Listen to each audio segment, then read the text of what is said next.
Good evening and welcome to The Script. I'm your host, Isaac Paul, and we've got a pretty interesting show lined up for you this evening. I always like to begin with just giving you guys a quick rundown about what The Script is. For those of you all that do not know, I am the creator and the host of The Tequila Tales. What is The Tequila Tales? It is a highly engaging and fully interactive discussion on love and relationships. I always let people know that what it is not is a panel discussion. And the reason why I say that is because with panels, the goal is to go and to hear from the experts or the people that have come before you to kind of share what their thoughts and their opinions are. With the Tequila Tales, our motto is with love, we all have a story to share. And so my goal is to get those authentic stories out of people, right? Like that's my goal. Like my job is to teach people in organizations, businesses, how to better communicate. Right. And that's just what I do as a trade. And so I've absolutely loved having this collaborative partnership with blackdoctor.org because, you know, everything that we talk about in, you know, the Tequila Tales is ultimately about love and relationships, but also about emotional health. OK, and so that is really kind of where I thought that this would just be an amazing partnership. And thus far, you know, from show to show, we've been testing out different things. You know, you'll never know what's going to happen. And so for this particular show, I have the absolute pleasure of speaking with one of my absolute best friends, who is also a bit of a business colleague as well. Right. So I'm going to give a little bit of a backstory on her because there would be no Tequila Tales if it was not for the guest that I'm going to be speaking to today. So the guest that I'm going to be bringing to the stage very shortly is none other than Krishan Lampley of Love Corkscrew. I'm going to dig in and have a pretty engaging conversation with her about not only her journey to the space that she's at right now, but she has a very exciting event that's coming up in just, I believe, about 5 days. So I don't want to, you know, get too much into the weeds because, like I said, you know, I want to just jump right into it. And when me and Krishan get to going, it can get a little intense, right? So I don't want to do too much of a buildup, but I do want to just share with individuals this. In just 5 days, the Clink Festival takes over the Bridgeport Art Center. Celebrate with trailblazing women and BIPOC wine and spirit makers alongside Chicago's hottest chefs. This is the event of the year, and you don't want to miss it. See you there.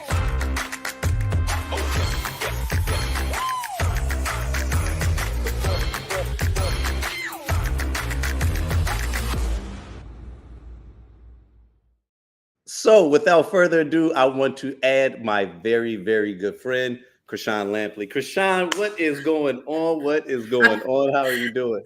Zeke, I am exhausted, wonderful, excited, confused, just like any business owner, right?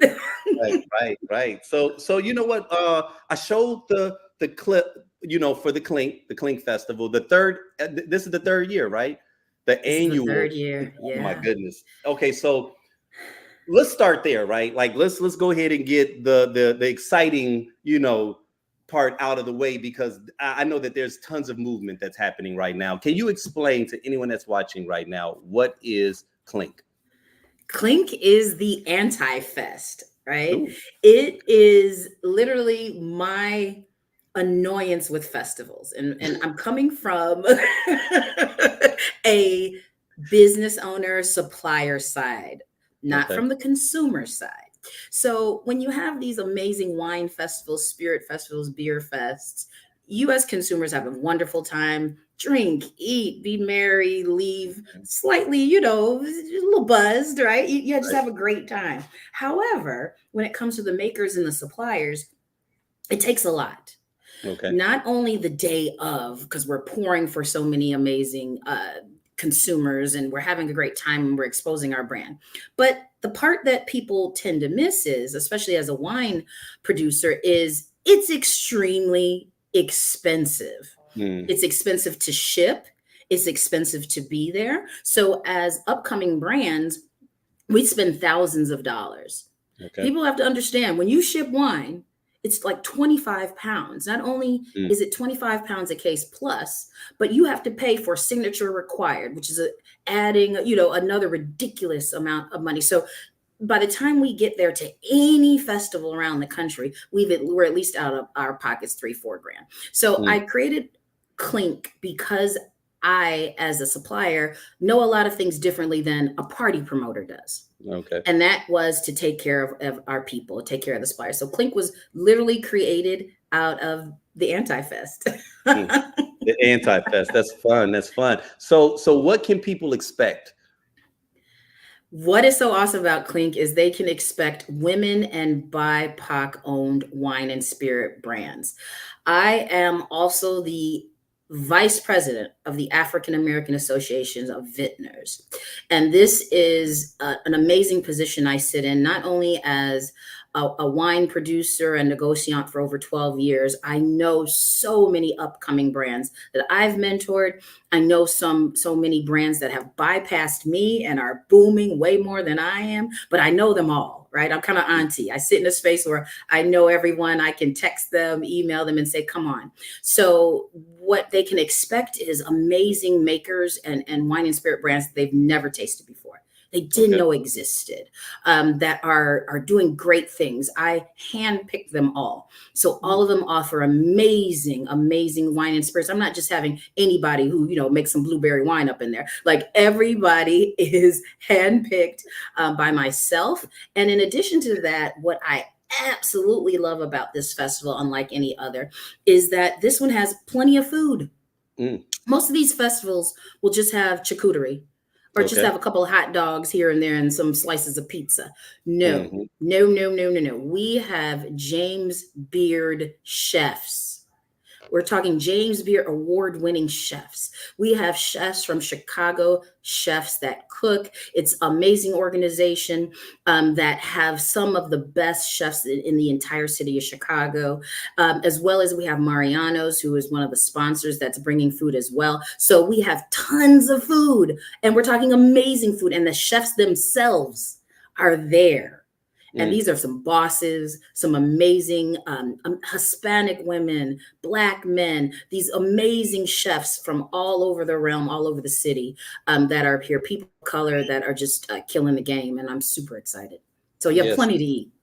So, I think one of the things that's really exciting about this too, and I don't know if you push this personally, but, for anybody that's going to be in Chicago, right?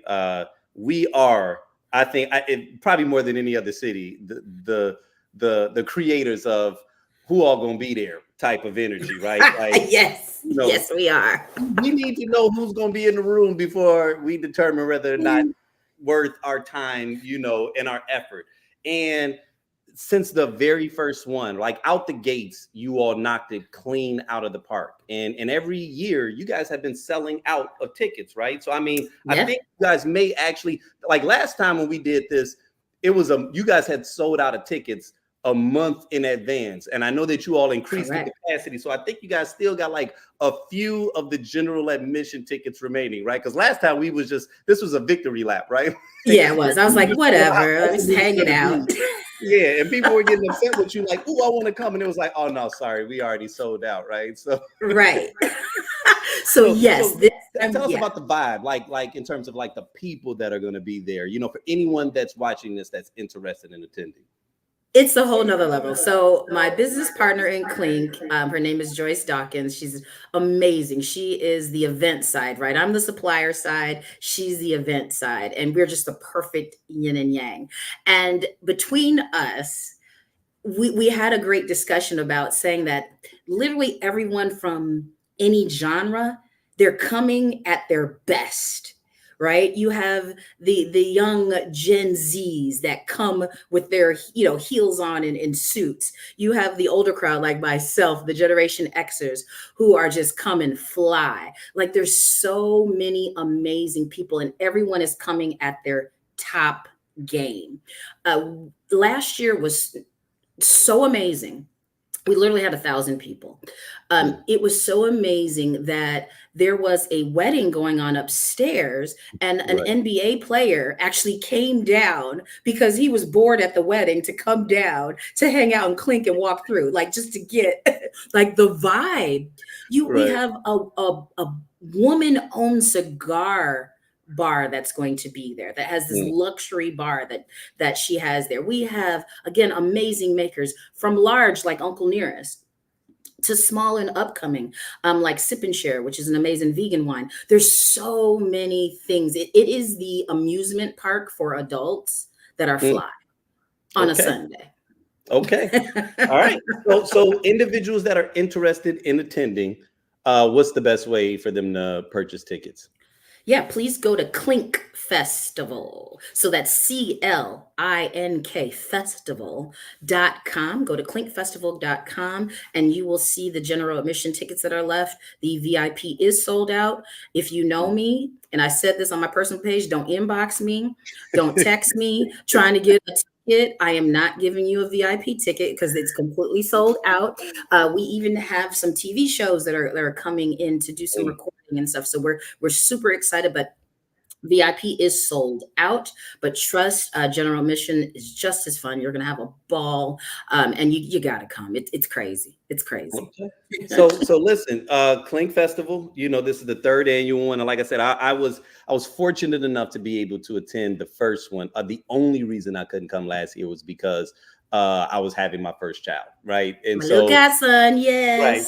right, your godson, you know what I mean? And like I said, it's an incredible experience, and it's one of those things that I can't begin to just express how incredibly proud I am of you, to just continue to dig deep and just figure out new ways to not only excel, but to add value, right? Because that's really what motivated your desire to create Clink. This wasn't a thing that it was about how much money you guys can make or how much prestige you could receive. It really was about you wanting to extend your contacts, the access that you have been granted, over 10 years in the game, 11 years now, and recognizing that there are a lot of new people that are coming into the wine and spirits category, and in your particular industry, what do you represent? 1%? Like Black women Less represent than 1%, 1%. less than 1%, Yeah, right?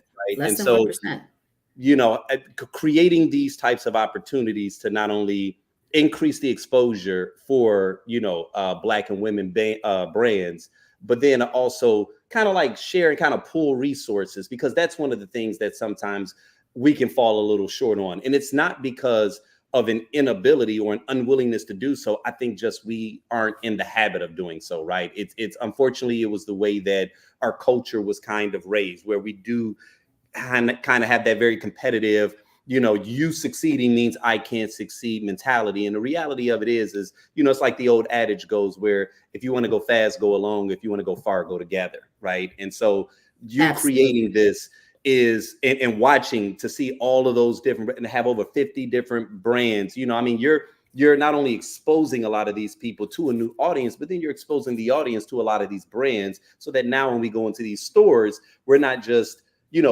grabbing items randomly. Now there's a bit of a personality to it. And now we can actually make an educated decision on how we want to spend our money, because that is one thing that we don't always do in our community, which is be very deliberate with how we choose to spend our money. Right. And so, again, kudos to that.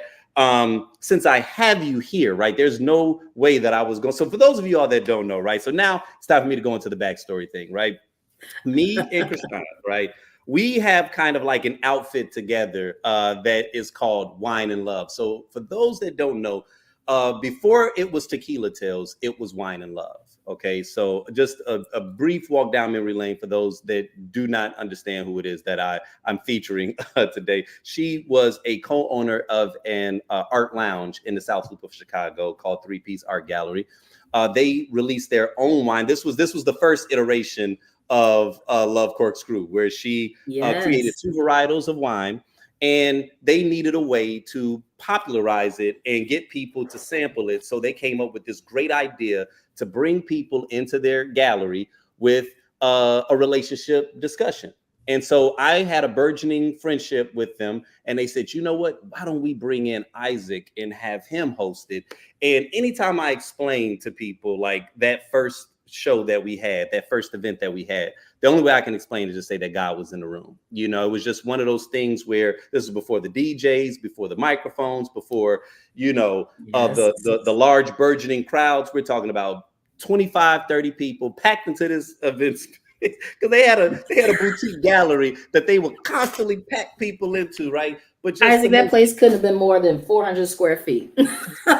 at all. You know what I mean? Like dead ass. And about 100 of that was the bar, right?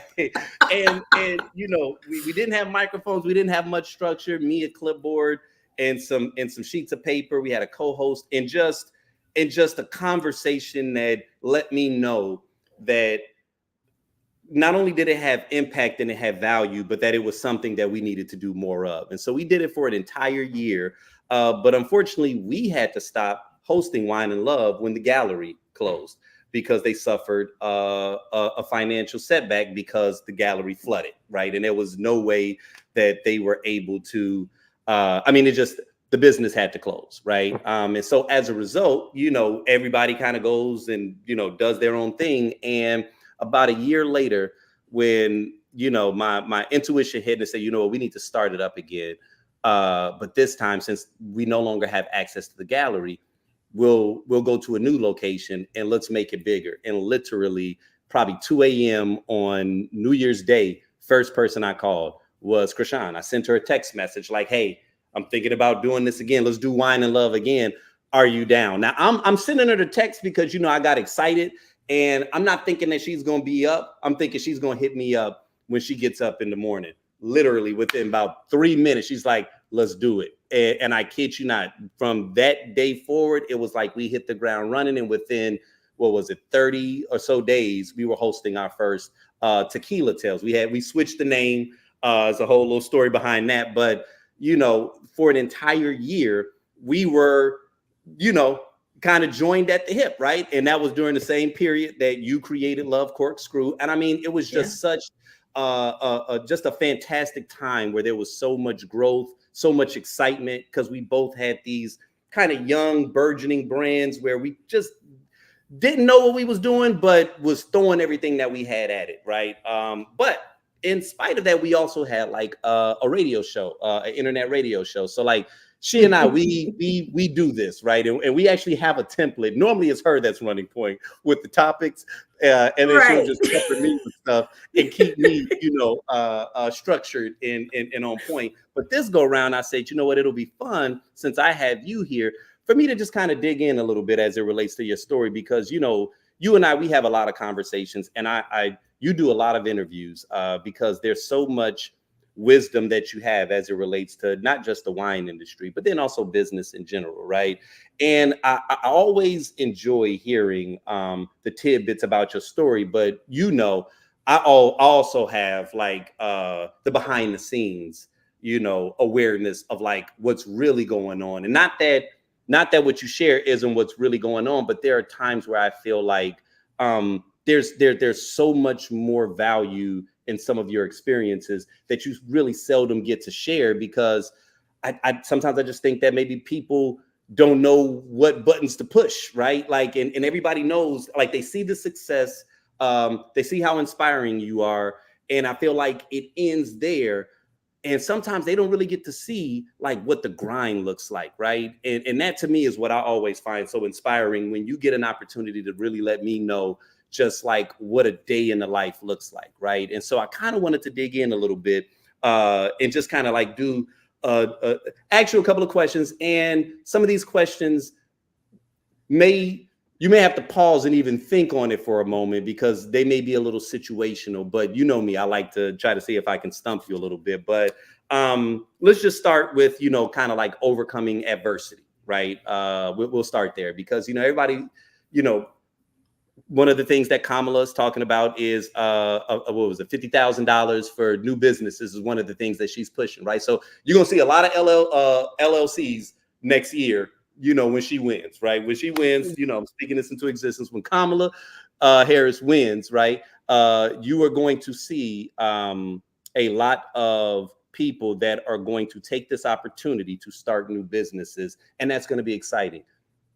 What is going to be interesting, though, is once they hit the ground running and they see what that journey looks like, right? And they get an opportunity to see what adversity looks like. And so, what I would like to know is, like, after the flood that ended the art lounge, what was your internal dialogue like, in terms of like, like, what did you have to tell yourself in order to decide that you even wanted to start over and go into a different area? Because I mean, I'm imagining, I can't even say I'm imagining because I was there. I know how hard it hit, right? To watch something that you literally dumped tens, if not hundreds of thousands of dollars into, and to watch it end. Like, you had to be telling yourself something special in your mind to have the pure audacity and gall to say, I'm going to step back into an entrepreneurship space. Like, what was that internal dialogue like?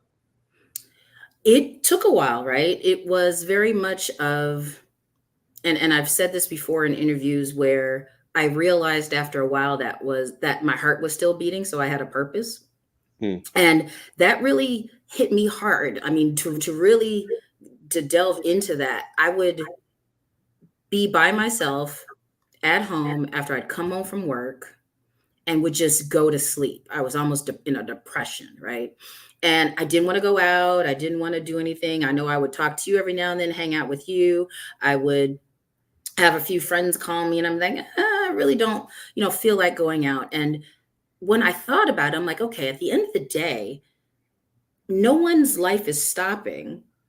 They're still going to go to the show. They're still going to go hang out at a lounge. They're still going to go to a club. They're still going to go out to dinner. They're still going to keep moving. So me sitting at home, wallowing in my sorrows of something that I had lost, does what? Nobody cares. Even after a while, my mom and dad didn't care. They're like, all right, I'll talk to you later, because I was Debbie Downer.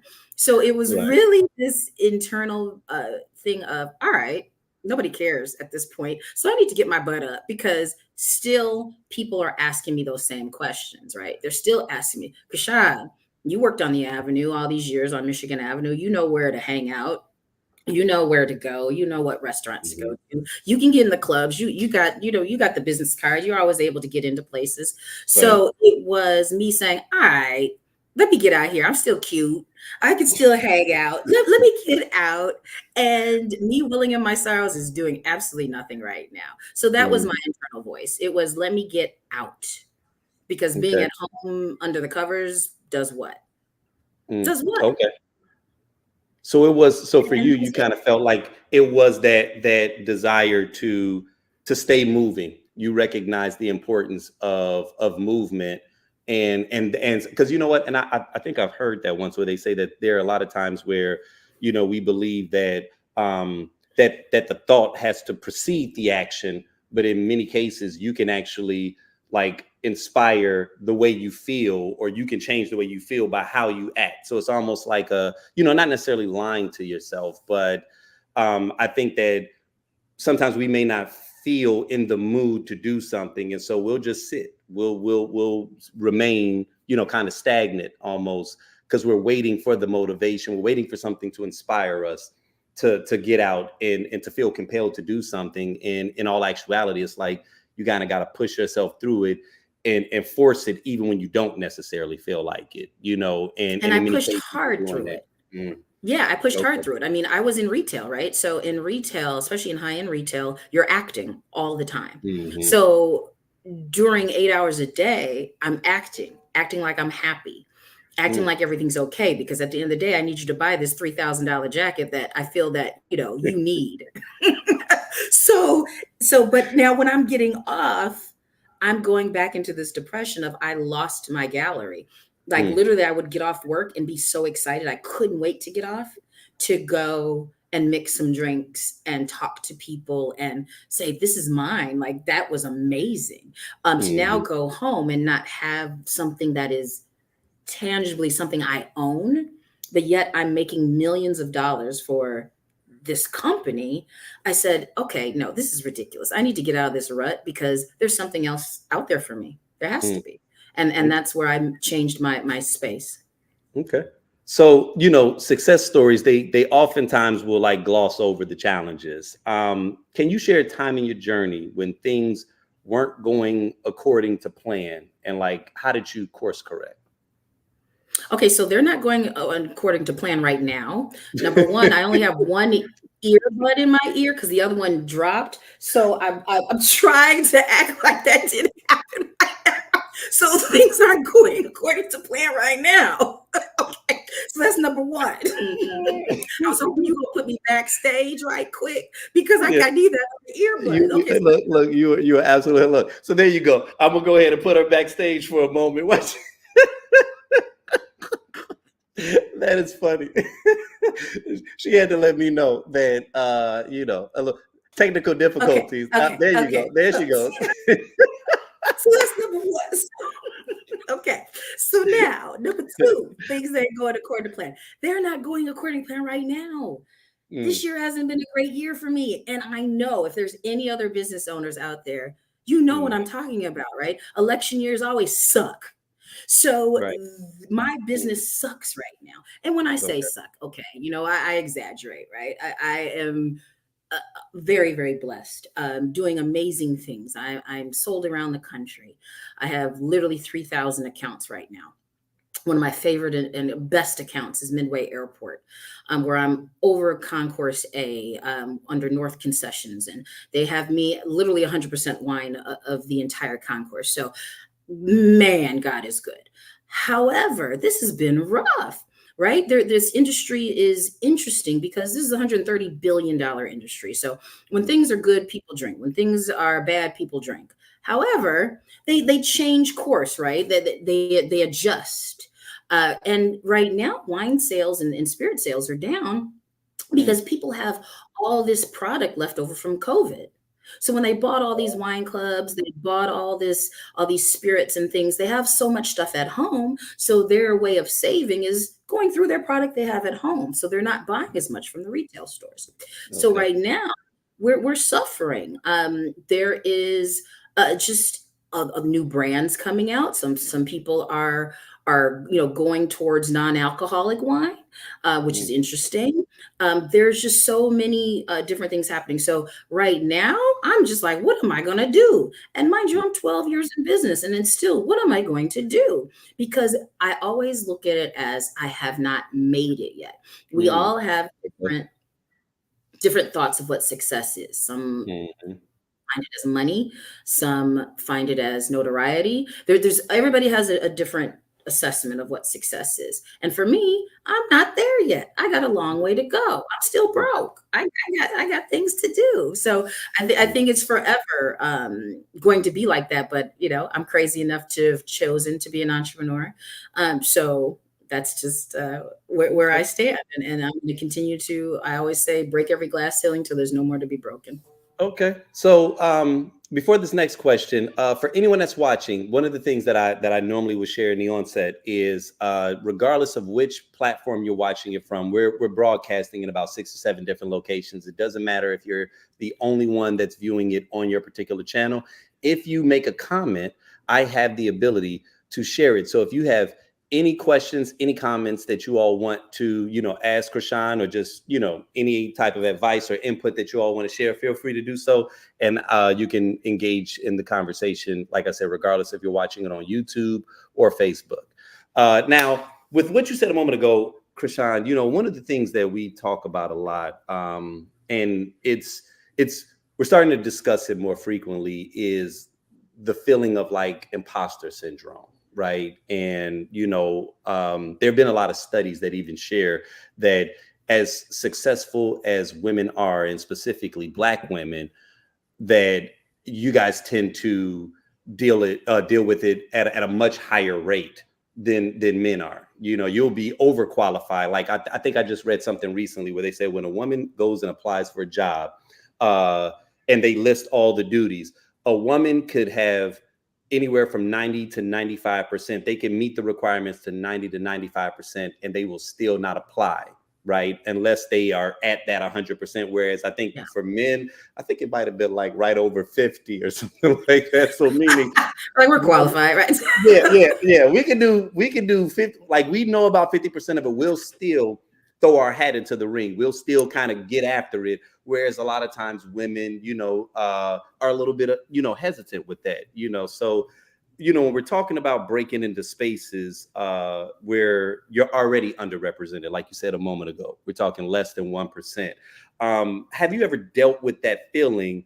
And like, if so, like, how do you push through to continue to build your brand? All the time. I feel that all the time. And I think a lot of it comes from sometimes people's response to us. Mm, And what I mean by that, being an African American woman in this industry, people don't believe me.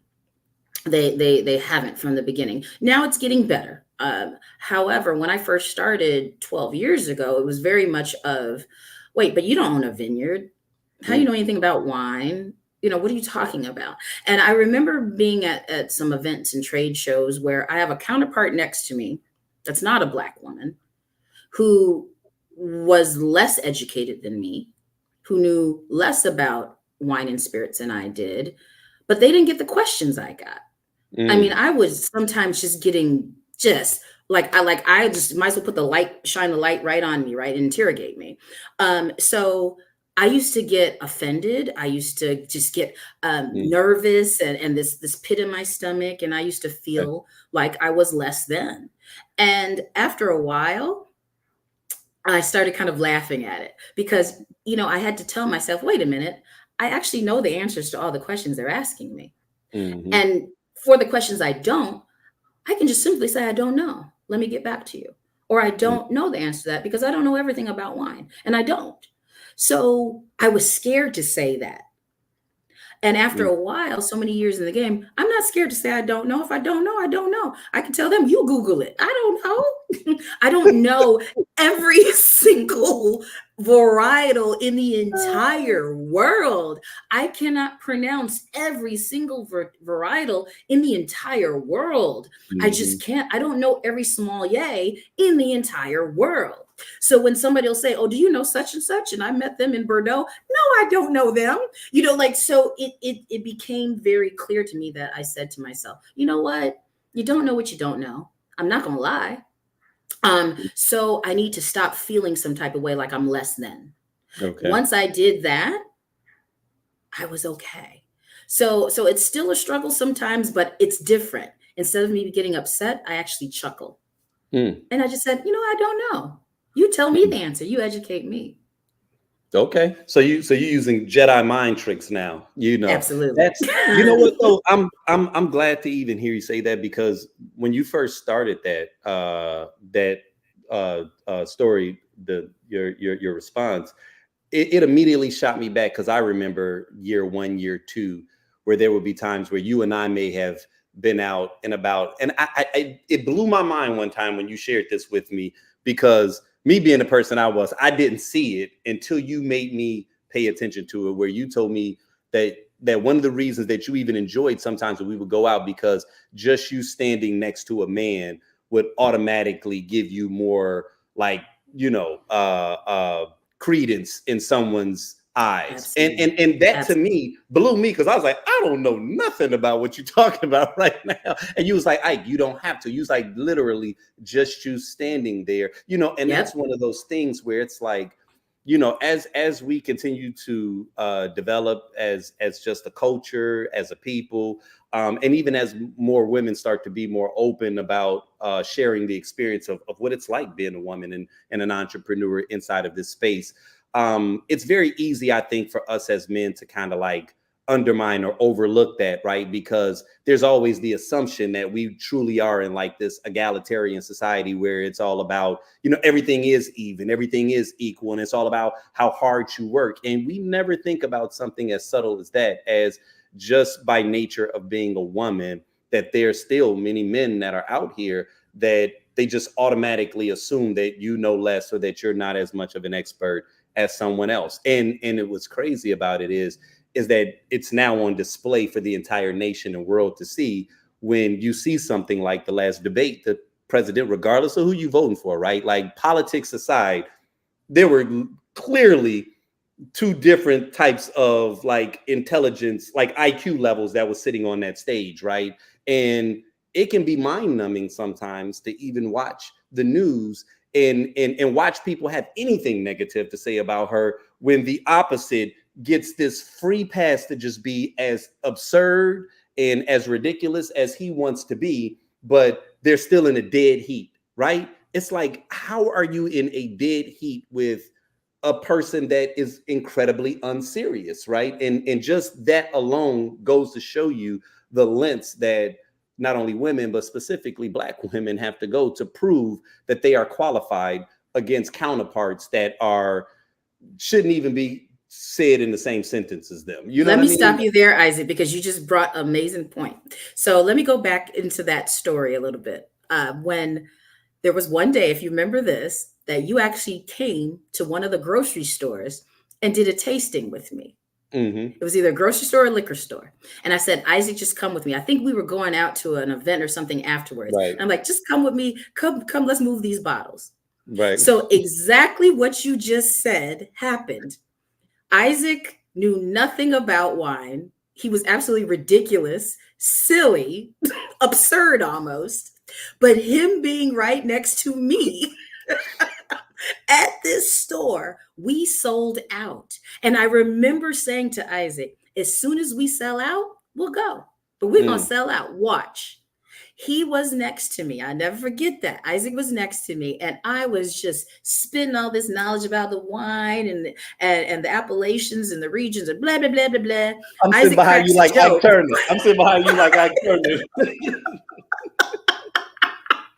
Isaac knew nothing about what I was talking about. Nothing.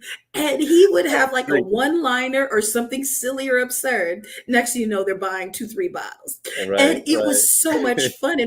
But I just want to bring that to your point, right? You have someone that's absolutely absurd that knows nothing about what they're talking about. But it's a man. But it's a man. It's a man. And me, I'm just trying to sell myself. And oh God, I'm just sweating, just like, okay, I gotta do this. Because I can't embarrass myself in front of my best friend. I've been telling him that I can move these bottles. I couldn't embarrass myself in front of you. So I'm just like working. You acting silly. And we moving bottles because you're right there. So and you know, and I never. We had a friend that you know I'm now pretty cool with, and I recall her telling me one time that she thought in the early stages that like I was the muscle behind Love Course. Yes.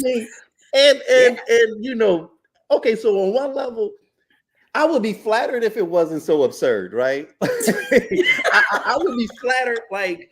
Because on one level, it would be like, oh, okay, she saw me. I was sitting there in my suit and the way I presented. Yeah, she thought that. But it was like, there's nothing about anything that I've ever said when you've seen she and I together that would just naturally have made you think that I was the muscle, you know, behind it, or that really, you know, Love Corkscrew was my brand and, you know, she was just kind of pushing it. But that was just the assumption. Like, and this was coming from another woman who herself was, you know, a professional.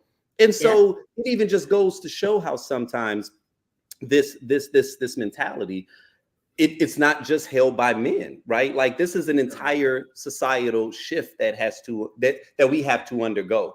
And, you know, even like watching these exit interviews and stuff sometimes, like, you know, because, you know, I don't know if you still watch CNN as much as you used to. I know they used to be your jam, you know. It still is.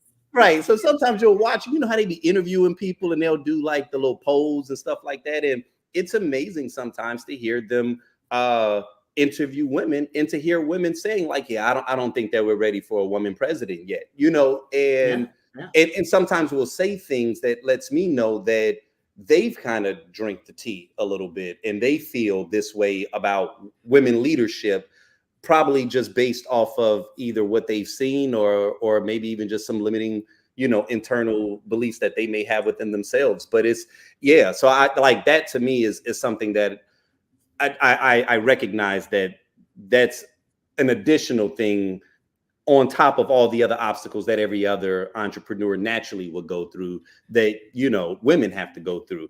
So keep it in line with that, you know, the journey from Art Lounge to, you know, a wine mogul, we'll call you. I'll throw that out there judiciously. But it really has been an extraordinary one.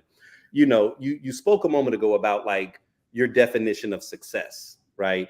how would you say that that's changed over the years, right? Like, have any of your personal principles shifted? Like what personal principles do you live by now? And how would you define like what success means?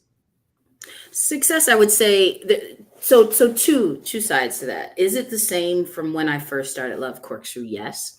I wanted to make a way. I knew that we were not represented, meaning African American women, African American people in the wine industry at all. When I started, it was literally 60 that were either vineyard owners, negociants, or winery owners out of 111,000 in the world. So there we have grown. But my whole reason of starting this was to be a part of a movement to show some representation, as well as educate wine novice and enthusiasts alike. A lot of people are intimidated by wine. So that is definitely why I entered this industry. And as I grew, I realized how many people were following my journey, the good, bad, ugly, and indifferent. I was always extremely honest about everything, every journey of mine. And still to this day, people are like, I've been following you from day one.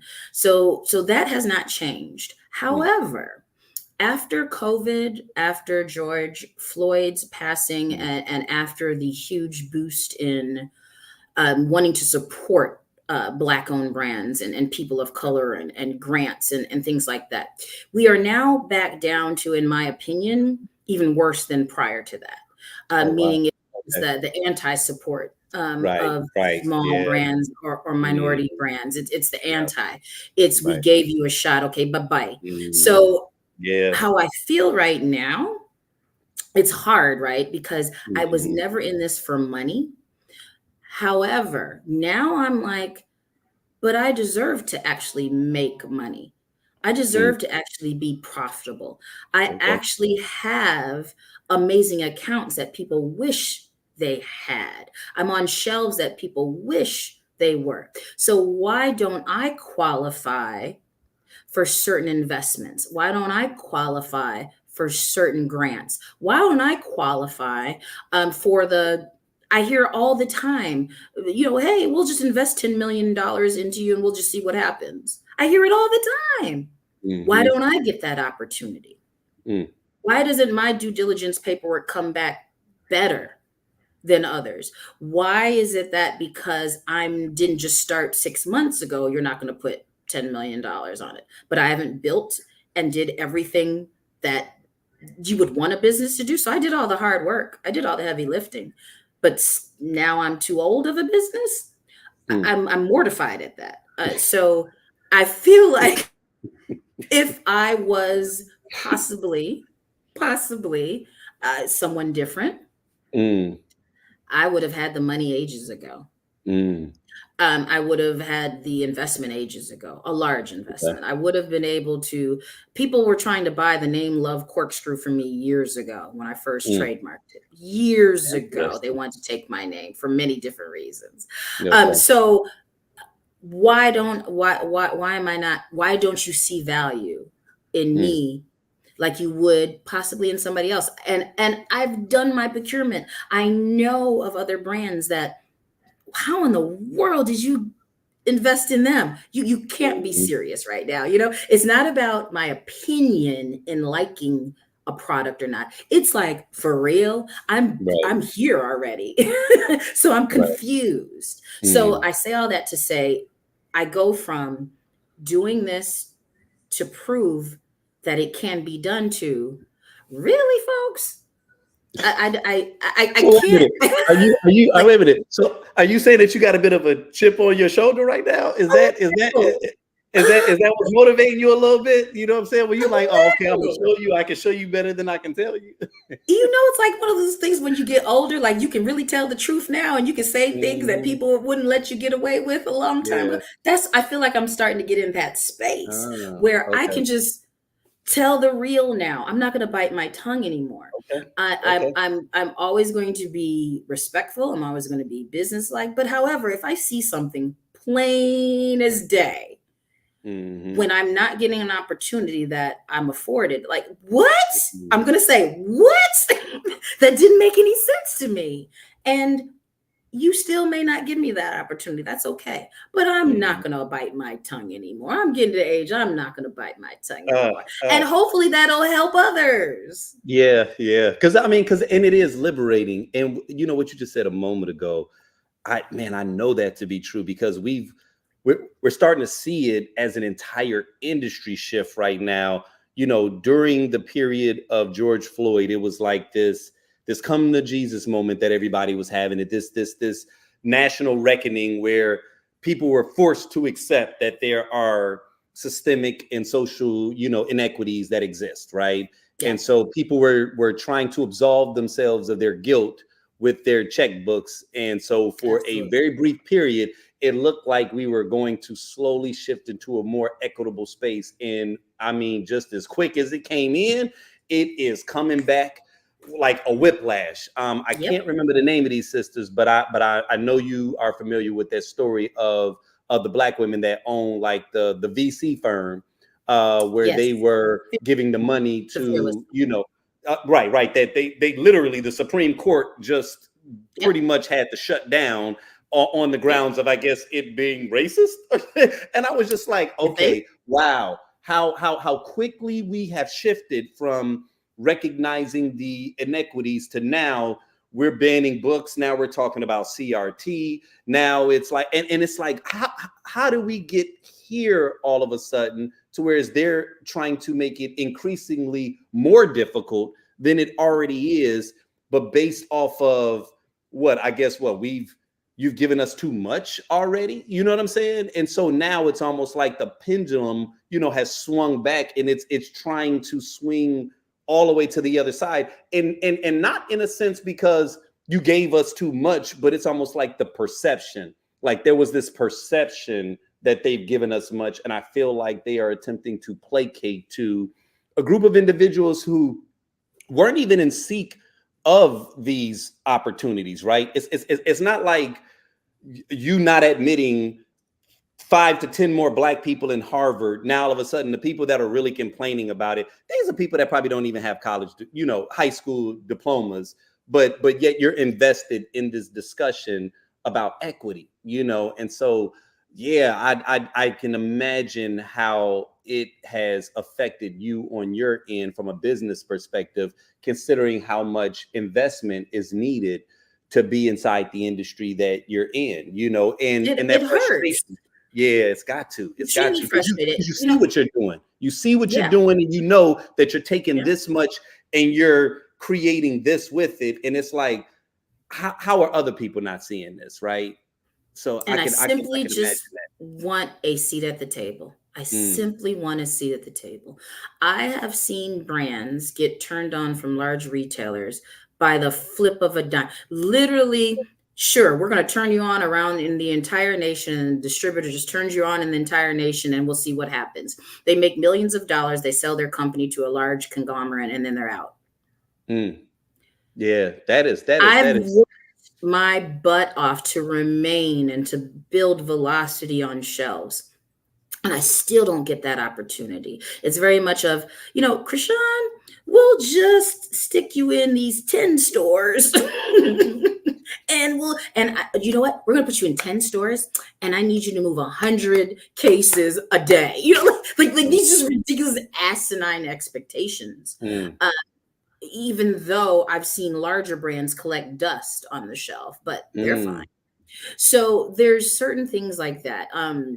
When the argument could be you're not good enough, the argument could be that you don't have enough production, the argument could be you're not ready. But when us that have the production, I've gotten plenty of awards with Best Buy with distinction from Wine Enthusiast for my wine. My production is quite large. Trust me, if I can service an airport, I can service just about anything. So are you ready that minority businesses tend to get? Right. I'm beyond ready. Yeah, I got a UPC code. Yeah, you can find me on Nielsen rating. Yeah, I got it. I got it all. So now what's your excuse? Yes, sommeliers have tasted my wine and think it's absolutely delicious. So what's the hang up? My name is sexy as hell.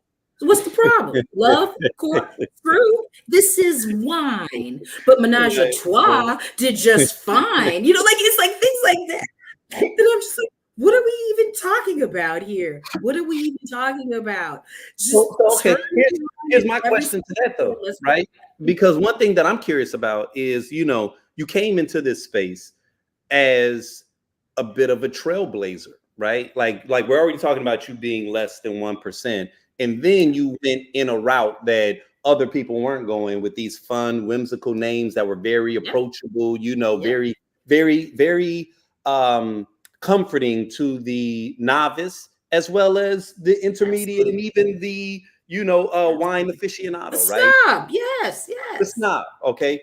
But what I'm curious to know is, you know, you're walking a fine line, right? Because when we think about wine, typically, you know, we thinking about like aristocratic, you know, kind of fancy, very posh, you know, and so you breaking into this industry, you're breaking into an industry that's steeped in tradition, right?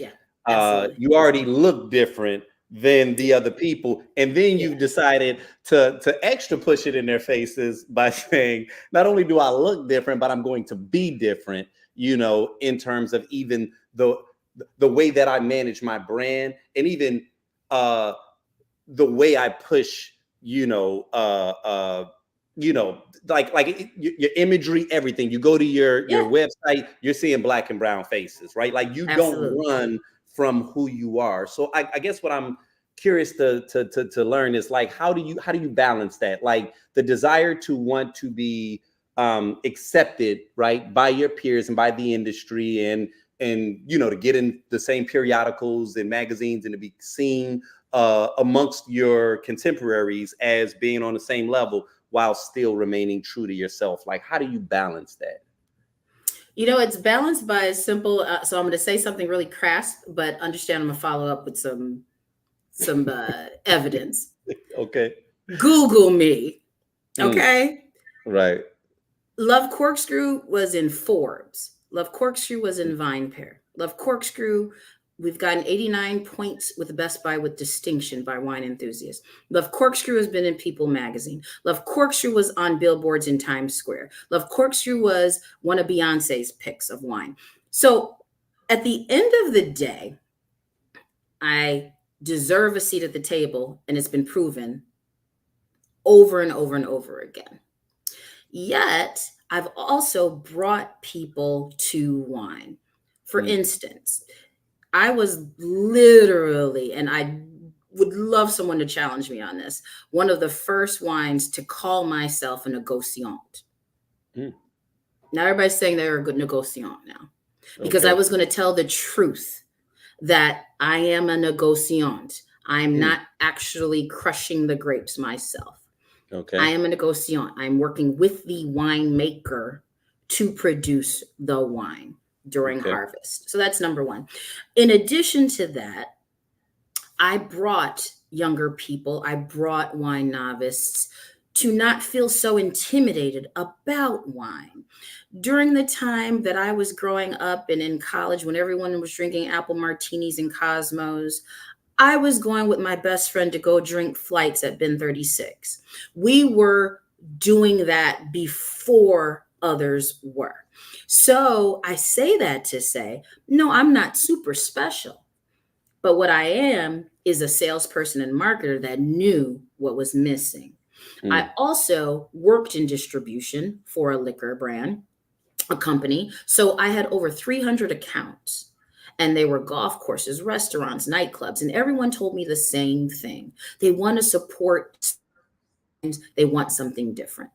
I owned a bar, as we talked about earlier. I was in high-end retail in sales and marketing. So I'm coming from so many different perspectives that I'm not brilliant in all those perspectives at all. I'm not brilliant by any means, but I know a little bit of everything. My mom used to tell me all the time, Krishan, you're not great at anything, but you're good at a lot of things.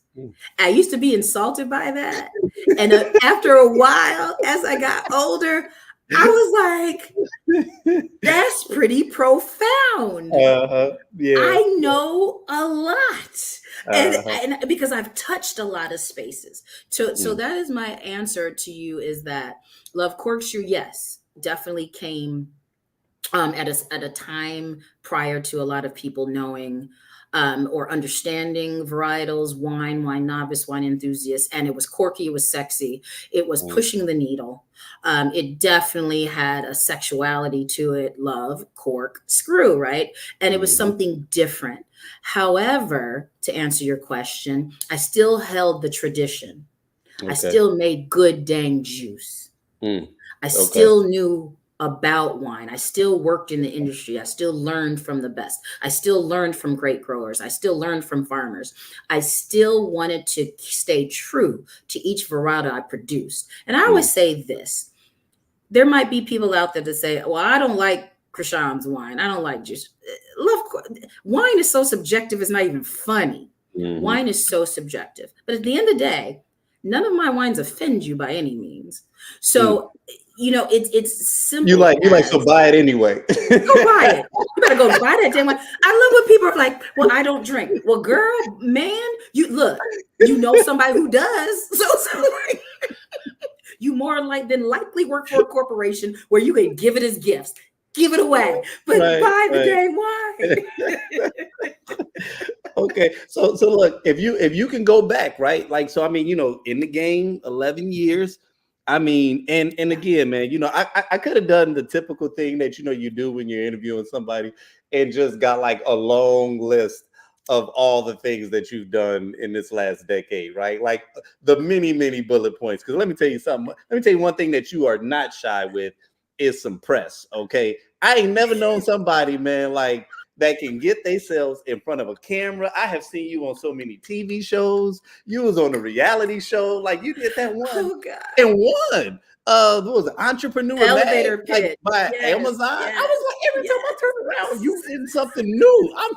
I how are text you you like, getting Zeke, guess where I'm headed? what Guess what right? I just did? What right? And and it blows me, so that to me has always been exciting, to watch you continue to figure it out, right? And I've seen you in some moments where there were situations where it looked like this was going to be like the takeoff moment, the moment that you were waiting for, and it hits a snag or Wah, wah, something, and it ends up wah. turning into some major liability, right? And I've Man, watched you yes. fight through that, Yes. so hindsight being 2020, right? If you can go back and you can give some advice to Krishan, who is just about to start Love Corkscrew, what would you say to her? And what would she say back to you? So Man. it's a two-part. What would you say to Krishan? Like you hop Yes. in the time machine and you back, in 2013, when you about to jump this off, what would you say to that, Krishan? And then what do you think she'll say back? I would say to Krishan, don't you dare give one bottle of wine away for Mm. exposure. Don't you dare give one bottle of wine away for exposure. Okay, okay. The Krishan back then would have said to her, oh no, Love Corsair was going to kill the game. What's a free bottle of wine? Big Right. deal. I'm about to be a millionaire in like a year. What you talking about? No, I'm Uh-huh. going to give it to all these celebrities. Are you kidding me? I got this. Yeah. That is funny. That's good. That's good. Because we've talked about that. I can't They stand that word. that is I the can't you know what stand that though? word. That is so interesting because it's like we're in this day and age now, right? Okay, first off, I think that that's great advice, especially for you. And the reason I'll say so is because from the moment that you started, and I think that this might have come as a result of your experience on the retail side, you Yes. understood how retail operates. And so you entered the game with a legitimate product, and had all your stuff together, had the UPC, like you did your due diligence to Yeah. approach the game with a serious product that, you and I will joke around and we'll talk about like other people that'll come out with their own alcohol, but they don't necessarily go through the official steps, and they're kind of like making it at the crib. Yes. Nothing against micro brewers that got a small operation. You can make it in your But bathroom. if you in your bathrooms stomping on grapes and mixing Tito's up in it for a little bit, might be a little legal. Yeah. right. So I get it, and the reason I say so is because there was a point where everyone was coming at you wanting the exposure, thing, like well, I'm gonna introduce you to a brand new audience, and at the end of the day, it ends up just being this expense Nothing. that has very little reward. And I always feel, especially nowadays, when we talk about like social media and influencers, everybody wants to be an influencer, but it's like, what really are you influencing? The only thing you're doing is just capturing people's attention. We need to ditch the word influencer, because influencer is someone who actually influences your decision making, meaning you can drive revenue for me, not someone who just knows how to get my attention and you want me to pay you some money so you can get a bunch of likes and congratulations underneath your post, but you don't sell one bottle of wine, right? So you've always had to be like cognizant of the X's and the O's. Now, I say that while balancing that up against this other thing that I think that sometimes people in our community can do, which is where because of our fear of that, because of our fear of being utilized, we come into the game and we expect to get paid before we pay our dues, right? Now, this is the person that has not invested the time, the money, and they don't have physical, tangible products. Maybe they're offering a service, right? And it's like, you want to charge top dollar before you ain't got no testimonials. You don't have any experience. You know what I'm saying? And there's this, well, yesterday's price ain't today's price. And you got to know your worth. Everybody will always push that out there without realizing that everybody has had to crawl before they've walked. Everybody has had to pay their dues. And I'm not saying pay your dues in the sense of bastardizing your process, right, but in recognizing what your value is in the marketplace, right? Because you may want to charge top dollar, but do you have that level of demand to justify charging this much? And so what ends up happening is people will do things and their talents will sit on the shelf because they really haven't exposed themselves to a large. So, it is always a bit of a balance. Of course. I think your bit of advice is great for you because, like I say, you were coming with physical, tangible product, and this is alcohol, right? Like, it ain't like, right. Look, right, you come over and get a taste of it and see if you like it, then you can buy this product. Then you can buy it. And that's what it is, right? Because you think, as a young entrepreneur, and I mentor this. This is nothing that's new to anyone out there that I've mentored. I've told this to you.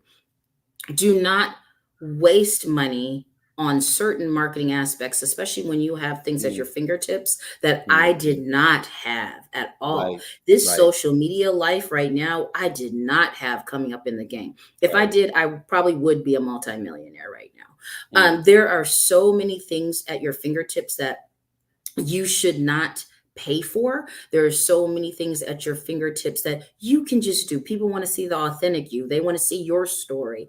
They want to buy with intention. You are not, and I'll say this to any entrepreneur out there, you are not reinventing the wheel. I'm sorry. I'm just going to be real with you. You're not. But what people are buying into is you. People want to know your story. They're buying into who you are. They want to see that passion. And when they see the authentic you, they're going to be like, take my money. Take my money now. And that's what I really preach to entrepreneurs, because at the end of the day, when you can't afford the influencers, when you can't afford the publicists, you need to be your own. You need to be your own brand. You need to be your own marketer. You need to be your own influencer. You need to take a picture and use a filter and make it sexy. You need to post and use Hootsuite and post your own social media. I have gone to a point, and I'm very grateful and lucky to be at a place where I am, to have a team that's able to do a lot of things for me. However, I still sit in a small space where I still have to multitask. Right. And I'll give you an example. I was just at a tasting in New York City at the Met Stadium where I was pouring. I had to wheel in the suitcase. I had to lift the boxes. I had to set up the tablecloth, put on my t-shirt. Thank goodness my makeup artist is also a friend, was also an assistant, and I was able to look pretty while I was still working and pouring and doing everything to then pack up everything, to then ship it back. I'm kid you not, wheeling two big boxes down 36th and 7th Avenue in New York to push them to the UPS store because I wasn't going to lose that free wine, right? I had wine left over for the event. And I said, I can use that at Clink. So I'm not going to waste that wine. That wine is coming back to Chicago. That wine gets delivered tomorrow from UPS. So there's things that I'm still doing as an entrepreneur, years in the game, that I will still hustle and do. I will still lift boxes. Tomorrow morning, I'm going to the storage with my creative director. We're having sweatpants on, and we're going to organize that storage together to see what I can get out of that storage to recreate it at Clink so I can have an amazing activation instead of just go buy something. Right. So know that I'm still working hard. I'm still going to grind. I'm still looking for the cheapest, nicest hotels when I travel. I'm still flying Southwest, not first class on American. So I'm still sacrificing to be a success. So I just want to tell entrepreneurs out there, even when you get that little money, that little dime, and you think you can be sexy with it, I need you to hustle with it instead. I need you to bring it down a notch, try to make some money and be able to make that money back. If you can't make that money back, it might not be the way to go. And you know what, Krishan, I appreciate you sharing that. And you know, I've been pushing you for many, many months, almost years, to let people inside a bit more, even on your social media, so that they can see that, right? And what I mean by that is, you know, there's so much that you've done, there's so much that you've accomplished. And I think that sometimes we have this very romanticized view of like what the grind actually looks like at every stage of the game. You know, I've got some friends that work really hard, and I feel like there's been this lie that's been sold to us, whether it be through social media or just in media in general, that there's this point of accomplishment that you reach where you no longer have to get your hands dirty, or you're no longer grinding and working hard. Like that there's this magical space that you enter where you get to just dial it in. And because of all the grinding that you did right there, you just get to chill. And so I feel like people are always searching for the detour, or they're always chasing after that.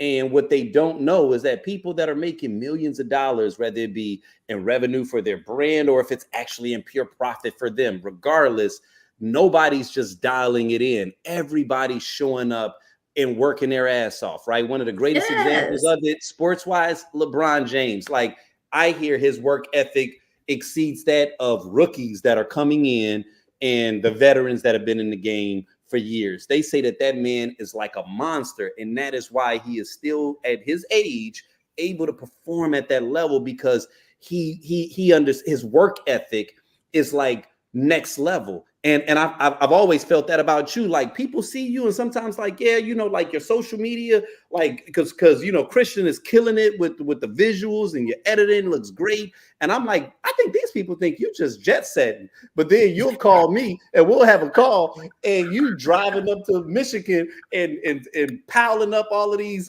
boxes in your SUV. Yes. You know what I mean? Like, people don't see that you are like hands-on because you're not at that space where you just got minions that's just doing all of this stuff. Like, nah, not even close. You gotta get your hands dirty, right? And I feel like if people knew that, then when they start to at least enter it with the understanding and with the expectation that you're gonna have to grind your ass off, and then you don't feel like something is going wrong. Because I've seen so many people, and even some good friends of mine that I think are brilliant, they'll start off on this path and it'll be like a year, and then they're on to the next thing.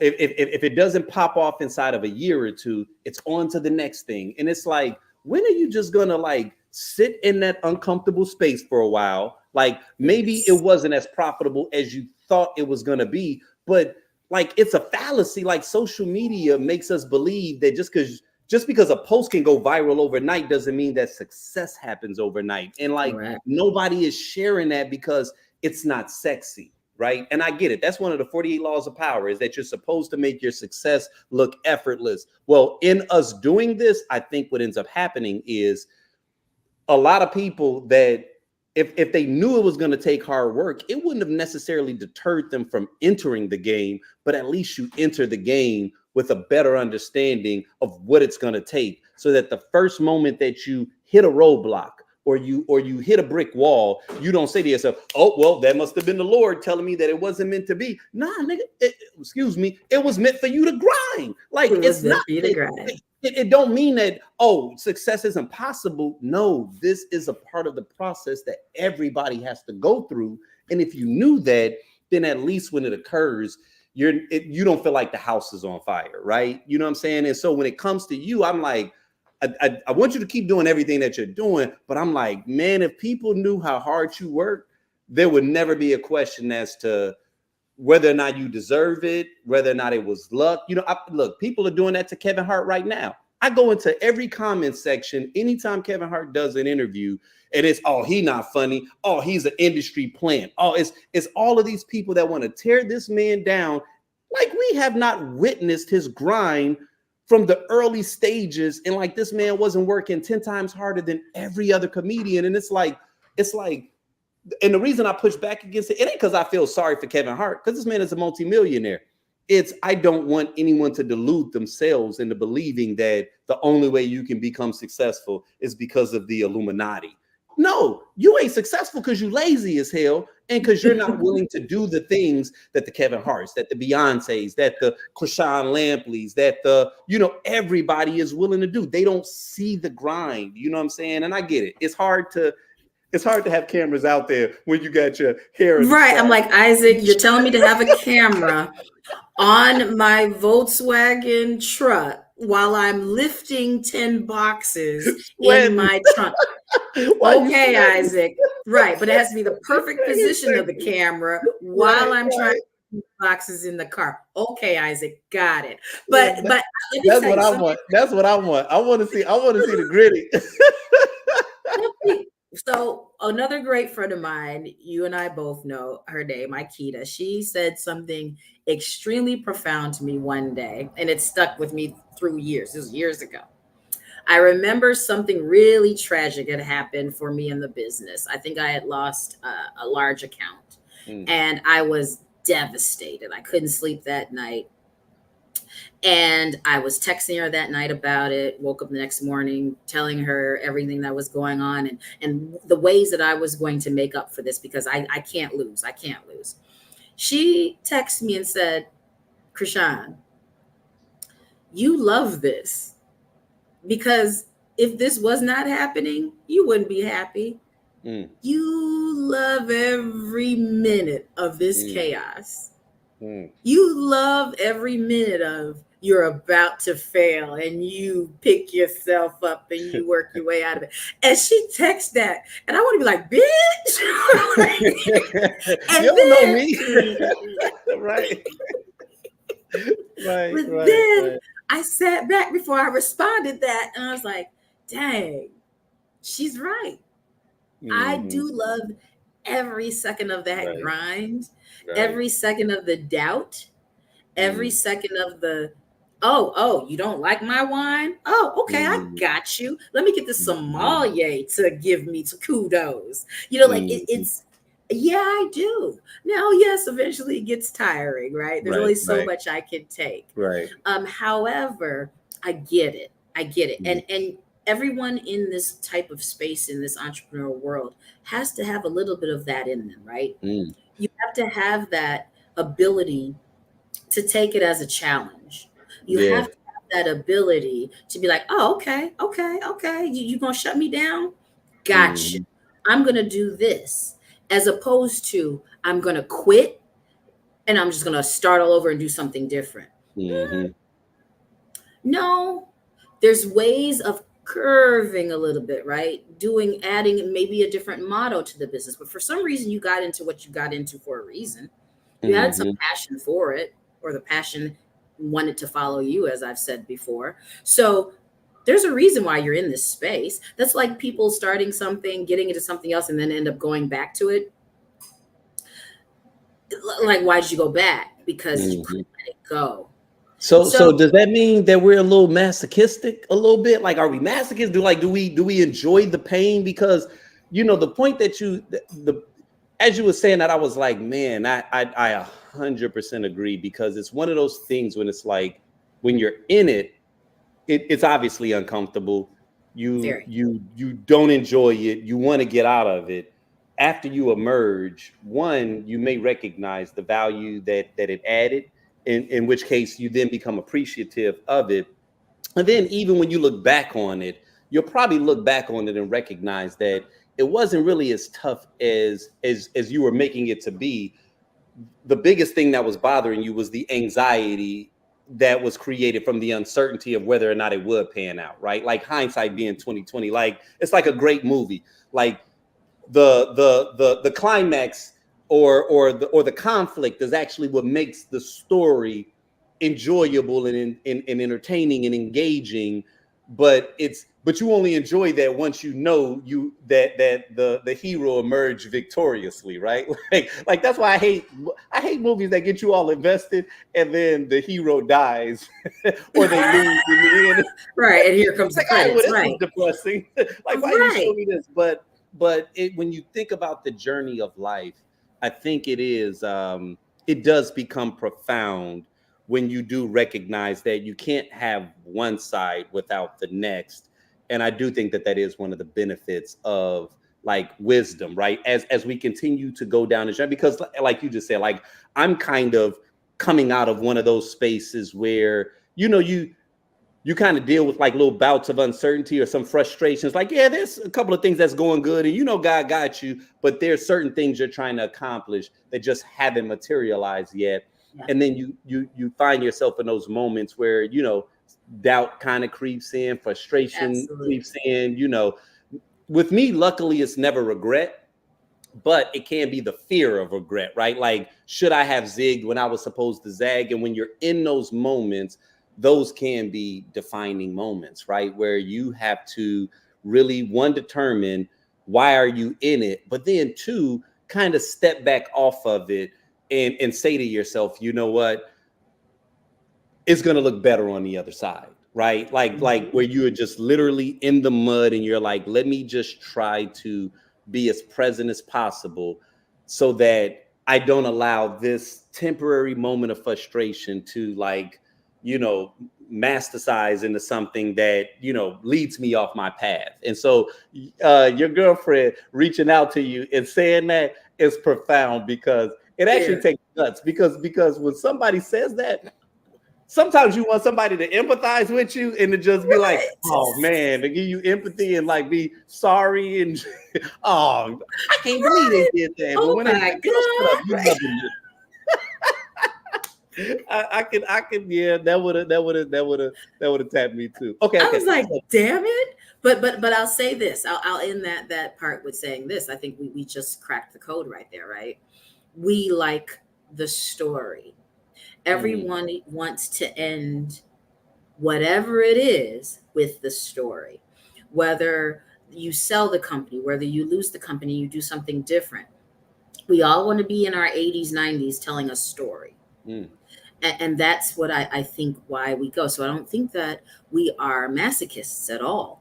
I think we just want a story, whether it be the story of a comeback kid, whether it be victory, whether it be the pivot, whether it be the imposter syndrome that turned out to be false, whatever that is, we want to tell someone the story. That's why you have more entrepreneurs writing books than anything, right? Everybody wants a story. And I think that's what entrepreneurship is about. I think we do this to have a finale. We do this to have the better ending or the perfect ending. When I say this all the time to people, God laughs at you when you have a plan.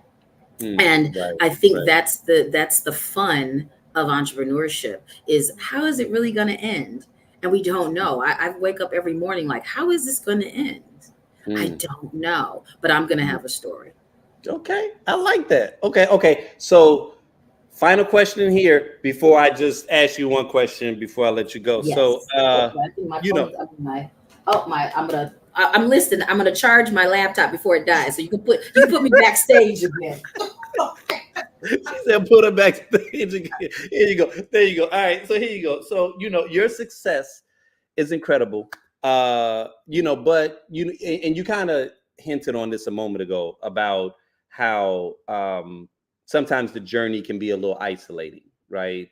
And I know that there are times that it's filled with like a lot of unexpected hurdles. So one thing that I would like to know is like what part of your journey or what's a part of your journey that no one really talks about, but that it had a profound impact on you. Oh gosh, just being the part of my story is really growing up as an only child and my and having older parents. That's the part that I think of people don't that I don't talk about a lot in that, I'm going through it now, right? I'll be 50 this year, and going through having parents that are in their 80s now, being blessed that they're here, but having to make a lot of decisions. For my mother, I'm my mother's only child. To make decisions is very tough for me right now, because they don't live here in Chicago, and making decisions. As we all know, that when we get older, you become the parent and they become the child. So having to juggle that and the responsibilities of making decisions on how to care for them is very tough for me. So as I wear a big hat, as I come across as extremely strong and joyful and having a great time, I struggle a lot. At night, sometimes I just want to scream, right? Because what I look at success, to kind of bring it full circle to when we first started this conversation, I look at success as being able to show my parents that I made it. And I don't want them to leave this earth before they see that.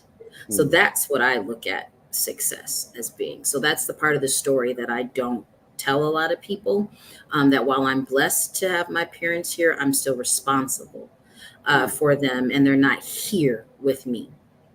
So that's a lot. That's a lot to be across the entire country. While I'm Chicago and they're in Las Vegas, that's a lot. So yeah, that's the part of success that I look for. So I know we talked about that at the beginning, and Yeah, that's what success is to me.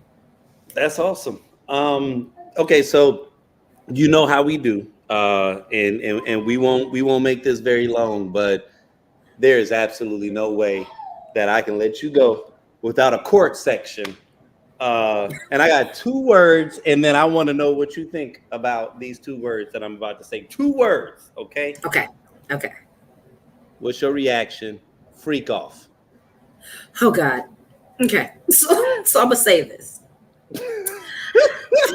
Yo, what is happening? What do you have to say about these two words that I have had to hear FBI officials say very professionally multiple times today? Freak off.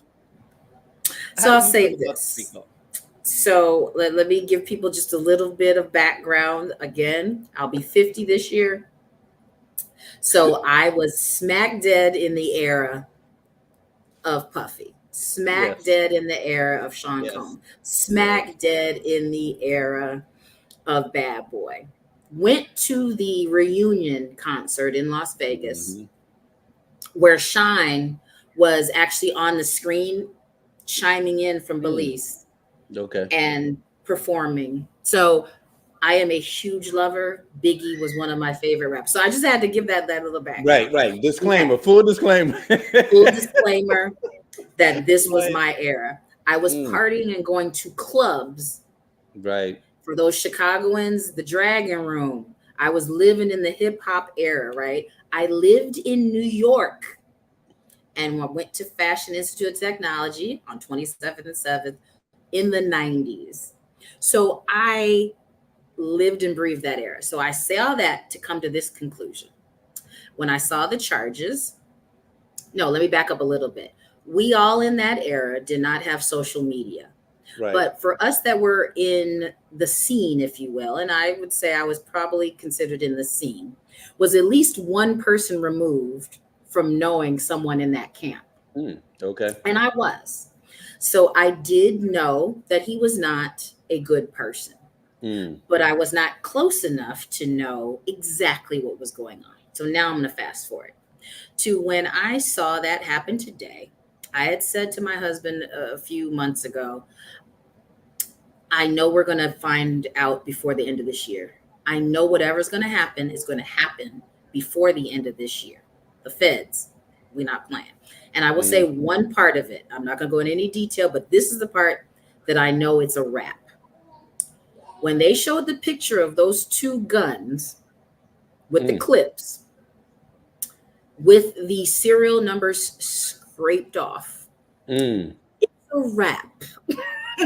Okay?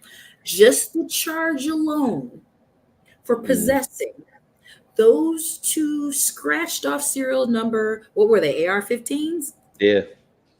With the clips in your house. That means you're walking around like Tony Santana. You're just going around. You can have enough security that goes above and beyond, because you're a billionaire, above and beyond any president. Right. You are secure. Why do you have those guns in your possession? So that alone, if he does not go down for any other charge, he is going down for that. Oh, but Krishan, when my man started reading down all the the charges, because I mean he took about the clip I saw was about 6 minutes of him just giving you the details, and it's one of those things where I was just talking to my wife about it earlier, where I said, it's one of those things where we can't even pretend, like you said a moment ago, like we didn't know about this, because there's always been rumors, even if you just had peripheral knowledge of what was happening inside the industry, right? But when I think about the entire culture, and I'm like you, I grew up in it. I love hip hop, but I'm also someone that's never made excuses for hip hop, right? Like I don't pretend, like this whole debate now about Lil Wayne performing at the Super Bowl. Have y'all seen him? Have y'all seen him? Have you seen? Have y'all seen clips of the last time he's performed? What are we talking about here? He cannot. What are we talking about? Right? Physically perform at the. and these are not. And when you think about that, it's like, would you rather him to be a representation of Black culture, or would you prefer Kendrick Lamar, who's "We Gonna Be All Right," to be the representative of Black culture, right? And so it's almost like y'all call Jay-Z Uncle Sam all you want to. It's one of those things where it's like this, because this is one of the things that I was curious about, and we'll table this full conversation for another time. But it's like, you and I come from the era of not wanting to mess it up for other Black people, right? Like, understanding that when you're given an opportunity, you have to overperform, because you're not just doing it for you, you're doing it for everybody else that comes behind you, right? And I feel like because of either social media, because of what feels like access to wealth and things of that nature, somehow we've gotten into this space where we think that that's not the rule anymore, where we think, well, we shouldn't have to be this way, well, white people be this. And it's like, you're right. From an ideal perspective, we should not have to be this way. However, we're still a very small percentage of the nation's population. And don't think for a second that if you put Lil Wayne on that stage and Lil Wayne becomes Lil Wayne, we ain't gonna see hip hop on the Super Bowl for another decade. Ever again. You know what I mean? Like let's be honest, guys. Let's be honest. Is that really the guy with all the tattoos and just some of the one dread left? Like, what are we talking about here? Right. This one. One dread left, right? So it's like regardless of how you feel about whether or not it was a snub or not, it's one of those things where it's like, let's not pretend like this isn't like a $1 trillion operation that's happening right now, and you don't want Lil Wayne to show his ass in this important moment, because then it ain't got nothing to do with New Orleans. It ain't got nothing to do with the culture. It's got to do with every other artist that could possibly have an opportunity moving forward. That stage would be Lily White. You'd see Garth Brooks the next year. You know what I mean? Like, they would go so far to the other side. You know what I mean? To counteract what occurred. Agreed. And so Agreed. it's like I'm still in the state of mind that we kind of have to circle the wagon sometimes when it comes to things like that. But I know that we're in this day and age where sometimes, when we talk about hip hop, people want to pretend like hip hop isn't what it is. But I remember a very popular song on a classic album that the chorus was literally, "It ain't no fun if the homies can't have none." Can't have none. This was a no part fun. of the culture, right? Until the homies can't have none. Like anybody that's watching dancing in the Alpha House to that, I was grooving, right?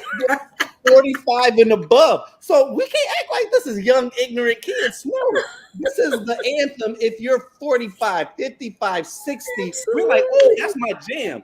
Right. Like, it's like damn near 60 now. Is it like 55 or something, right? Like, stop it. Like, so when we talk about our culture, it was toxic. It was toxic. And when that guy started talking about they was flying in people and they was having freak offs. Like the fact that he kept using that name, man. Oh wow. So it was a whole brand that was wrapped around this. Like they was probably passing out flyers, right? Like they probably had outfits. You know what I'm saying? They was getting excited, like, hey man, what you wearing to the freak off? Like it was like even hearing it, I'm like, yeah, it's like Freak Nick, right? Like we was toxic. And so as I'm hearing this, there's a piece of me that's like, I'm not surprised we knew about it, but as they started to kind of like detail it, it's you get this range of emotions where one piece of you feels a little and I hate to use this word because when you hear all the charges, sympathy leaves, but just knowing that someone that you felt connected to from the art form, just to watch him fall, you kind of lament it a little bit, right? Where you're just like, damn, like, man, that's music is a powerful thing. Music is very powerful, right? And it definitely sets the stage for how you grew up, what you remember, your memories. I remember a lot of things based off of music. So I think it's separating the musician and the genius. It's separating that from the human being. And I think that we had to do that a lot last year, the year before. We're doing it a lot this year. We have to separate those two. And this one hurts. This one hurts. And when I say it hurts me of how disgusting he is. So it's a wrap. It's a wrap for y'all. It's a wrap. It's a wrap. It's a wrap. He's going down because when they like in so much of a rap to whereas when they was calling it out, it makes you angry. You get angry to know, like damn, like that's what you was doing. Like because honestly, I just thought he was a freak. I just thought he just like, and do what you want to do. If everybody's consenting. I was the type where I was like, I'm not going to do that, but I'm not going to judge it though, right? But then when you start to hear like, oh no, you all were forcing people against their will. Like heck guns. I'm telling you, he's walking around like he's Scarface. Like he's walking around like what are we doing right now? So it's a wrap. So that is my answer. That being said, I had to. There's no way I can have anyone here for hours change. I knew you were going to do that. I was just waiting on like it's the countdown. Rashana almost open with it. I'm glad you did not. About the freak off, but oh my God, I'm so glad you did. But listen, I shared it earlier, and I'll share it again. You are one of my favorite people, and you are one of my most cherished friends. We have like just such a solid history. You are literally the godmother of my son, right? And that was for a reason. Not only because of the value that you have added and continue to add, but because you're gonna be a multi-millionaire one day, and this shit He ain't gonna be cheap. taken You know what I'm care of. saying? He gonna be I taken just care want of. you to know. You got some competition because he got some uncles and some aunts. So just know He that gonna be fine. whatever. Trust. Right? So it is He what will it be is. good. But no. Again, in closing out, before I close, like, if you can just once again just share with people about what's happening on Sunday. I'm Yes. going to post the link in this thread as you're talking, because anybody that is watching this that is from Chicago, anybody that watches it after the fact, I want them to be able to participate, because like I said, I came to the first one. I actually had a photograph that I queued it up, and I can't see it no more, just to give proof. But Oh I man, hosted the first one. I he hosted the did. first one, and Isaac it was fly. hosted our first one. Yes, Our and very first it was one, unbelievable. it So was. I'll But say I this. want anyone that is watching that is interested in participating. I want them to be able to go. So if you can go Yes. ahead and just again share with us what it is, and I'll go ahead and post this link. And again, So I Clink appreciate it. Festival. Yes, Clink Festival is September 22nd at the Bridgeport Art Center in Chicago. For those of you that can get to Chicago that are not in Chicago, trust it is worth it. It's from 3 to 8. Literally, there was 1,000 people last year. We have endless food from amazing chefs. We have so many chefs this year coming from the Chicago Chefs That Cook organization. Mariano's is sponsoring them as well. We have wine and spirits from all around the world, not country. I said world. We have some tequila makers that came in from around the world that will be there. We have amazing Black woman owned wines like Her Wine, Sip and Share, myself. We have amazing spirit brands that are killing the game, from Alexander Whiskey to I mean, just so many. We have Uncle Nearest, which is one of the largest ones literally in the country right now. So please come and support, come enjoy yourself. Even for non-drinkers, we have non-alcoholic offerings there, from mocktails to non-alcoholic wine.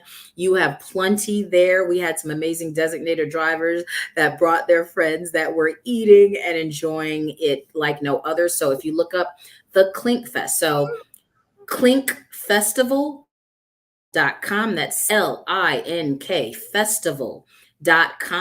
The VIP is sold out, but there's plenty of general admission tickets available. And understand, we are supporting women and BIPOC owned wine and spirit brands, and we are the only ones doing this out of the entire Midwest. We were the first to do something of this caliber, meaning I have buyers that come in that support these suppliers. I do not charge these amazing suppliers and makers. That is what sticks us out from no other.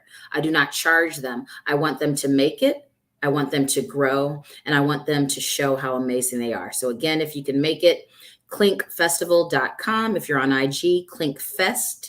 Please follow us. And if you can't make it this year, we look forward to seeing you next year. This is our 3rd year and we're only growing. And the most exciting news is we just became a 501c3. And there's my baby. Hi!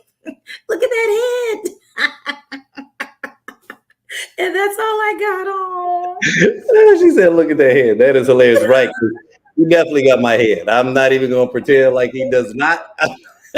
I've been looking at it lately, like, man, he's also got a big body too, though, right? Like, Yeah, I mean, he he's does. in He the upper does. 98th That's a big boy. percentile of weight, which lets me know that, yeah, he He definitely gonna be got stocky. recessive genes. Yeah, because, Right. yeah, He gonna be bigger I than ain't Mama that big, and but Daddy. Yeah, neither of y'all are.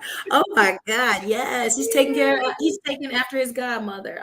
yep, Oh, I know. Look, got teeth and everything coming in. oh my So gosh. yes, Oh, thank but Krishan, as always, man, it has been a pleasure. I'm not gonna hold you any further. So as I close out, I just want you to know you are free to sign out because it's a little bit later where you are than where I am. So thank you, So, Krishan. I love you, and man, I really wish I could be there. Oh my God, I'm so salty. Next year I'm hosting. Hey y'all, I'm hosting next year. We've already talked about it. to that. This year it's gonna be dope.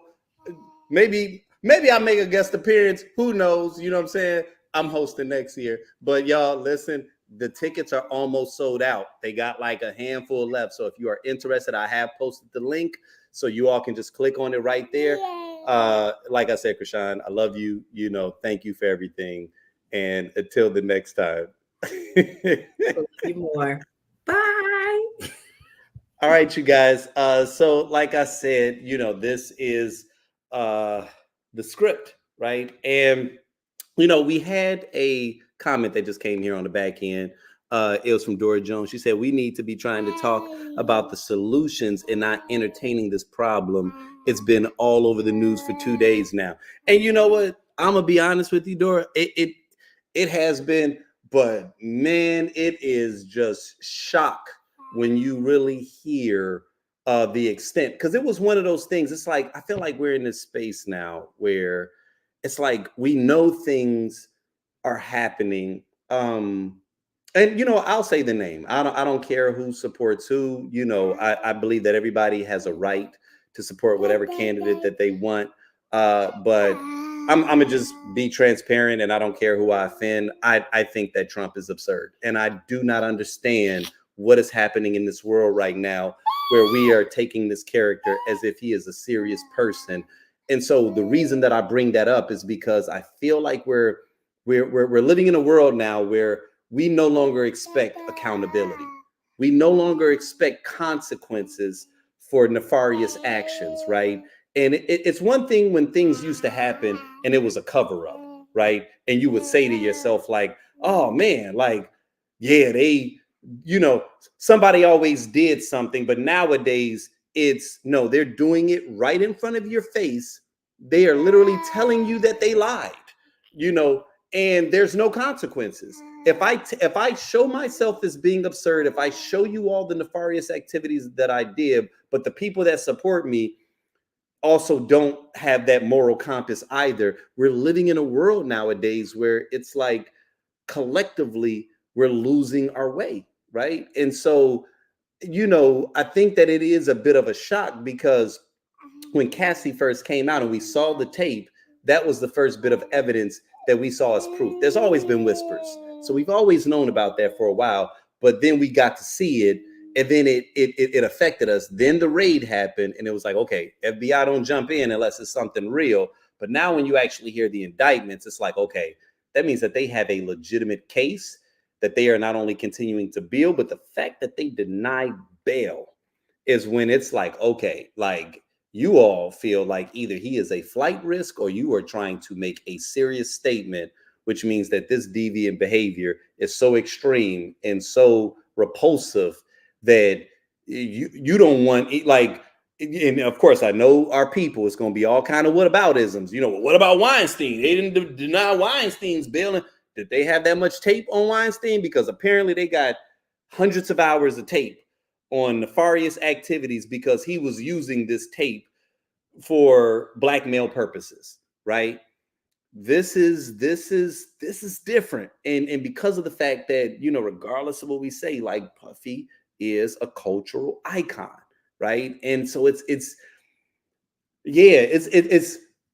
we ain't gonna get into solutions for a couple of months. I'm telling you this right now so that you can brace yourself. I love that you expected that from the script, because maybe that means that you hold me to a high standard. Okay. Don't expect it from the shade room. Don't expect it from Baller Alert. Don't expect it from anywhere. You are not gonna hear any type of solutions damn near in the next couple of months, right? Because right now we're in surprise and shock and awe, right? Then we're going to slowly start to move into, okay, where do we go from here, right? But I do agree with you, though. We do need to talk about solutions. And even in talking about the solutions, I don't think that it's something that people are really ready for, because if we're going to talk about the solutions, then what we're talking about is dismantling the system altogether, right? And like I said a moment ago, like that song "Ain't No Fun If the Homies Don't Have None," that was from the Chronic. That was a song that we all love, that we all dance to. So what we have to acknowledge on a level is that, while we may not all be the perpetrators, on some level we've all been complicit. We've all been aware of the fact that this type of behavior, this type of deviant behavior existed inside of Hollywood. That's why they'll say, "Oh no, that's Holly weird." That's why we do that, right? Because we've already acknowledged that this exists this way, and we've just looked at it like, well, hey, if that's how they operate. You know what I mean? But I do agree with you, though. We do need to talk about it, because I'm one that believes that this culture influences us. I'm one that believes that this culture influences how we interact with one another. Same way in social media. Everybody always looks at social media like, oh, that's just fake. Oh, that's just social media. And one of the things that I always tell people, nah, the things that we say and the things that occur on social media has real life residue. It affects the way that we interact with one another, right? And so, yeah, it's going to take some time. It's going to take some time. And we do need to start speaking about it real. We do need to start speaking about it in a very real, in a very transparent and authentic way, right? Because that's the only way that we can kind of address how this has not only occurred, but how it influences us, right? Because it does influence us, and it has influenced us. You know what I'm saying? Like, it has influenced the way that we see interpersonal relationships. I had to release from a lot of that stuff. Like, I was chasing goals that was based off of hip hop videos in the early 2000s. That was success to me. That was one of the things that Krishan first talked about, right? That was what was success to her. That was success to me. I'm getting the money so I can get the women, and so that I would not have to answer to anybody, because that's what hip hop was selling us for 5 to 10 years, right? You get the baddest chicks, and they just want to be around you because you were rapping, you got money. And now we're starting to learn, oh no, it was a whole lot more to that, right? But we've been objectifying women and living in this facade for every bit of 20, damn near 30 years, right? And so it's going to be a lot to unpack, and so maybe this will be the beginning of what may be a real life reckoning, but only time will tell. Only time will tell. As I always say, from week to week, we test out different things, we try out different things. Krishan is someone that, like I said, is near and dear to me, not only because of how much she has supported my goals and my aspirations, but vice versa, and then also, I hang around people that motivate me and that inspire me by their grind. And she's someone that continues to break barriers, right? And to push the limit. And so, I wanted to have this conversation not only to share about this Clink Festival that not only leverages her success and her access with that of all of these other brands, because like I said a moment ago, I believe that. Look at this guy. He is he is ready to go to bed. So I'm wrapping up. He's like, Dad, you be long-winded. Wrap it up. He said, wrap it up. But you said what? Oh, how can people talk to me? Oh, thank you. I appreciate that. See, my wife is always looking out for me. We can keep the conversation going. Okay, we can keep the conversation going. If you all are interested, right? So I've started something new. And by new, I mean in the last couple of months. And, it's been getting pretty good traction, and I've been very pleased with the response. But, I've had a lot of good friends that have shared with me that they feel that I have more that I can offer to just, I guess, people at large, right? And it was like, you need to start giving, you need to be more accessible, is what they told me. And I didn't know what that looked like, but a lot of times you just feel like talking. A lot of times you just have something that's on your mind, and it's not necessarily something where you say to yourself, I need to talk to a therapist, but it's something that you're working through, whether it be something creative, whether it be something business wise, from a marketing perspective. And a lot of people do appreciate, I guess, the way my mind works. And so I have created a platform where, depending upon, your needs, we can kind of structure a plan that's suitable for you, right? Oh no, he's good. We can create a plan that's suitable for you. Look at him. He's about to start playing with this laptop now. But yeah, if you go to my main website, which is thetequilatales.com, and you just click on the link, Feel Like Talking, it will show you the process of how you can get personalized access to me. And with that being said, my son is ready to go to bed, but you guys, as always, man, it is a pleasure showing up. I want to, again, thank you to blackdoctor.org for just, providing me with access to their platform, because I think that everything that they're doing as it relates to Black people and our health and our wellness, I love the fact that we are in this space where we are starting to be a little bit more vocal about that and be more intentional about our need and the necessity for us to grow individually, whether that be physically, whether that be mentally, whether that be financially or spiritually, right? Because all of those things help us to become more whole individuals, which means that in turn, we can provide more to the world that's around us. And so I want to thank all of you all for tuning in. I'm always open for feedback. If there's anything that you want to see more of, if there's things that you like, even things that you don't like. Like, I'm a blank slate. I love feedback. Don't think that means I'm going to change it. I listen to everybody and I try to incorporate it where possible. But sometimes, it's like, nah, we gonna still do this. But I love the feedback though, right? So feel free to reach out to me if you all are not following us on the platforms. It's The Tequila Tales. That's on TikTok, that's on Instagram, that's on Facebook. And if you are in the Arizona area, this is our home base of operations right now. We have a special event coming up next month where Krishan, didn't even mention that. Wow, I'm sloppy. We are collaborating on an event in October. So I told you guys how Tequila Tales used to be Wine and Love. We're going to do a special Wine and Love event in October. And then in November, we are going to do the Taste of Chicago. It's going to be a special Saturday event, which will be on November 2nd, which is one day before our Chicago Bears take on the Arizona Cardinals, right? So I don't know if you all are Bears fans. I am, even though we've been playing like shit the past 2 weeks, but whatever. Maybe we'll figure it out by then, right?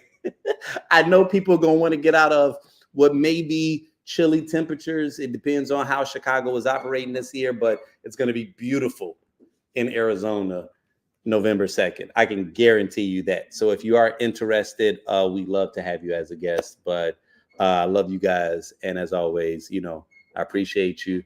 And until the next time.